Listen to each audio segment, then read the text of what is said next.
Can you please explain to everyone out here what Jesus stood for, and especially the qualities of love, how to love your neighbor even if they don't agree with you? That's a beautiful question. Yeah. So John 8, if I'm drawing from memory correctly, best embodies both Christ's mercy and love, but also his commitment to truth.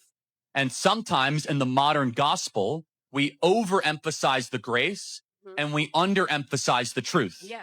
And so we are far too willing to say, hey, Jesus loves everybody, but we don't get to the second part of the conversation that says Jesus doesn't want you to live in sin. So this is in John 8, it's best embodied, right? Almost every Christian in this audience will be able to tell you the first part of this, which is a bunch of Sadducees and Pharisees are standing around with rocks, and they're about to stone the prostitute woman. And Jesus comes up and says, let the first among you without sin cast the first stone. And everyone starts dropping the rocks. But what comes next shows that Christ is not just grace focused, he's simultaneously truth focused. He goes up to the woman who had a career in selling herself for sex and said, sin no more. Now, imagine today how much trouble you would get in if you would go up to somebody and say, stop sinning.